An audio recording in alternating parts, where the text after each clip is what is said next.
कभी तुमने किसी ऐसे बच्चे को देखा है जो रोज स्कूल के बाहर बैठता है लेकिन खुद कभी अंदर नहीं जाता?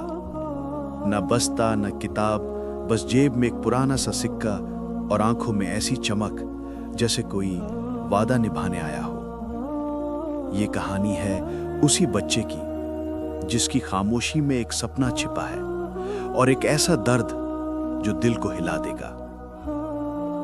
सुबह की हल्की धूप स्कूल की दीवारों पर पड़ रही थी। दरवाजे पर भीड़ थी, बच्चे शोर करते हुए अंदर दौड़ रहे थे। उसी शोर के बीच एक छोटा सा लड़का दरवाजे के पास बैठा था। फटे हुए कपड़े, मिट्टी से सने पैर, लेकिन चेहरे पर मुस्कान, जैसे दुनिया की सारी तकलीफें उसने चुपचाप स्वीकार कर ली हों। वो रोज आता था, दरवाजे के पास खड़ा रहता। जब बच्चे फीस जमा करवाने जाते तो वो धीरे से अंदर जाता, एक सिक्का मेज पर रख देता और बिना कुछ कहे वापस चला जाता। प्रिंसिपल कई दिनों से उसे देख रहा था। हर दिन वही रूटीन, वही खामोशी। एक दिन उसने चौकीदार से पूछा कि ये बच्चा कौन है? न किसी क्लास में आता है, न किसी लिस्ट में नाम, फिर भी फीस क्यों देता है? चौकीदार में कंधे उचकाए, पता नहीं सर, कभी किसी से बात नहीं की, बस आता है, सिक्का रखता है और चला जाता है। अगले दिन प्रिंसिपल ने कहा, जब ये आए इसे रोकना। दूसरे दिन वही दृश्य दोहराया गया। बच्चा आया, सिक्का रखा और मुड़ने ही वाला था कि दरवाजा खुला। प्रिंसिपल सामने खड़ा था। प्रिंसिपल ने नरमी से पूछा, बेटा तुम रोज ये फीस क्यों देते हो? किसके लिए देते हो? बच्चे ने नजरें झुका ली, कुछ पल चुप रहा, फिर धीरे से बोला, ये मेरी बहन की फीस है सर। प्रिंसिपल चौंक गया। तो वो स्कूल क्यों नहीं आती अब? बच्चे के होंठ कांपने लगे, आवाज भरा गई। वो अब स्कूल नहीं आ सकती सर, वो ऊपर चली गई है। कमरे में एक पल के लिए सन्नाटा छा गया। प्रिंसिपल के हाथ से कलम गिर गई। बच्चे ने धीरे से कहा, लेकिन सर मैं उसका सपना पूरा कर रहा हूं। वो चाहती थी कि वो पढ़ लिख कर टीचर बने। अब जब वो नहीं रही तो मैं चाहता हूं कि उसका नाम फीस लिस्ट में बना रहे। ये कहकर वो धीरे धीरे दरवाजे की ओर बढ़ा। प्रिंसिपल खिड़की के पास खड़ा उसे जाता देखता रहा। उसके दिल में बस एक सवाल गूंज रहा था, क्या सच में मोहब्बत मरने के बाद भी जिंदा रहती है? मेज पर सिर्फ वो पुराना सिक्का बाकी रह गया था जिस पर मिट्टी जमी थी, लेकिन नीयत अब भी चमक रही थी। रात का समय था। छोटे से कच्चे घर में अंधेरा फैला हुआ था। एक पुरानी लालटेन की मध्यम रोशनी में दो चेहरे चमक रहे थे, भाई और बहन। लड़की ने पुरानी सी कॉपी खोली, पेंसिल घुमाते हुए बोली, देखो आज मेरा एक नंबर कम आया है, अगली बार पूरा लाऊंगी। भाई मुस्कुराया, फिर बड़ी होकर क्या बनोगी? वो मुस्कुराई, मैं टीचर बनूंगी ताकि सब गरीब बच्चों को मुफ्त पढ़ा सकूं। मैं नहीं चाहती कि कोई बच्चा सिर्फ इसलिए स्कूल ना आए क्योंकि उसके पास फीस नहीं है। भाई चुप हो गया। कुछ देर तक बहन के चेहरे को देखता रहा, फिर बोला, अगर तुम टीचर बन गई तो मैं तुम्हारा पहला स्टूडेंट बनूंगा। दोनों हंस पड़े। घर में कुछ पल के लिए खुशी की रोशनी फैल गई, लेकिन किस्मत हमेशा खुशियों को ज्यादा देर नहीं रहने देती। अगले ही महीने जब स्कूल की फीस देने का दिन आया तो बहन बुखार से बिस्तर पर थी। 2 दिन, 3 दिन, फिर सन्नाटा।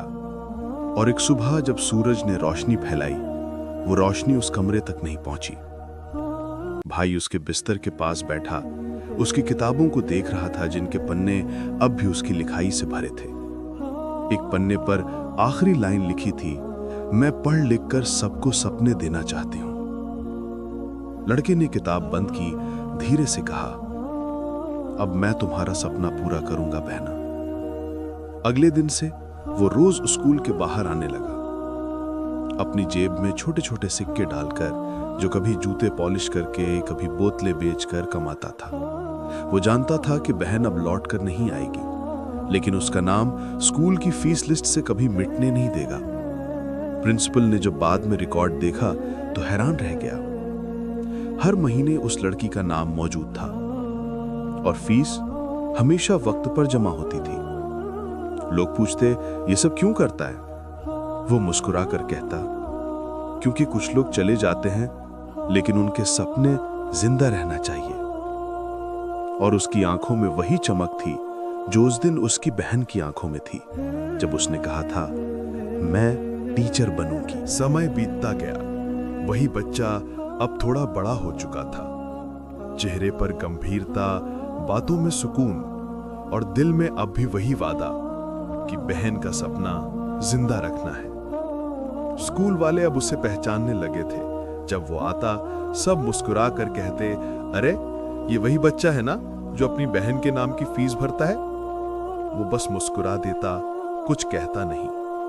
एक दिन स्कूल के बाहर एक बोर्ड लगा, नए बच्चों के एडमिशन जारी हैं। दरवाजे पर एक छोटी सी लड़की खड़ी थी, फटे कपड़ों में, नंगे पैर और आंखों में वही सपना जो कभी उसकी बहन की आंखों में था। वो बच्चा आगे बढ़ा, धीरे से पूछा, क्या तुम स्कूल में पढ़ना चाहती हो? लड़की ने हिचकिचाते हुए कहा, जी, लेकिन मेरे अब्बा के पास फीस नहीं है। बच्चा कुछ पल चुप रहा, फिर अपनी जेब से वो पुराना सिक्का निकाला जिस पर अब वक्त की मिट्टी जम चुकी थी। उसने नरमी से कहा, यह सिक्का मेरी बहन का है। आज से तुम इस स्कूल में पढ़ोगी, उसके नाम पर, उसके सपने के नाम पर। लड़की हैरान रह गई और स्कूल की दीवार के पास खड़े प्रिंसिपल की आंखें भर आईं। उस दिन के बाद वो बच्चा हर महीने सिर्फ एक नहीं बल्कि कई बच्चों की फीस भरने लगा। कुछ लोग उसे पागल कहते, कुछ फरिश्ता, लेकिन उसके लिए ये बस एक वादा था। सालों बाद जब वो बड़ा हुआ तो स्कूल के सामने एक नया बोर्ड लगा, Fatima foundation school, free education for poor kids, और नीचे लिखा था, established in the memory of my sister, the girl who wanted to teach the world. लोग हैरान थे, कुछ के चेहरों पर मुस्कान थी और कुछ की आंखों में आंसू, क्योंकि वो समझ चुके थे कि कुछ सपने मरने के बाद भी सांस लेते हैं। और इसी वजह से जब शाम को वो स्कूल बंद होता तो हवा में एक हल्की सी सरगोशी सुनाई देती थी, भाई मेरा सपना पूरा हो गया। कभी कभी जिंदगी में कुछ लोग हमें छोड़ जाते हैं, लेकिन उनके सपने हमारी सांसों में जिंदा रह जाते हैं। ये कहानी सिर्फ उस बच्चे की नहीं थी, ये उन सब की कहानी है जो अपने प्यारों के सपनों को मरने नहीं देते। अगर तुम्हें भी कभी किसी का सपना पूरा करना पड़ा हो तो कमेंट में बस इतना लिखना, मैं भी किसी का ख्वाब जिंदा रखता हूं। और हां, ये तो सिर्फ एक कहानी थी। अगले वीडियो में मैं तुम्हें एक सच्ची कहानी सुनाऊंगा जो तुम्हें रुला देगी, लेकिन साथ ही तुम्हें जिंदगी का असली मतलब भी सिखा जाएगी। सच्ची सोच टीवी को सब्सक्राइब करो, क्योंकि यहां कहानियां नहीं, एहसास बोलते हैं।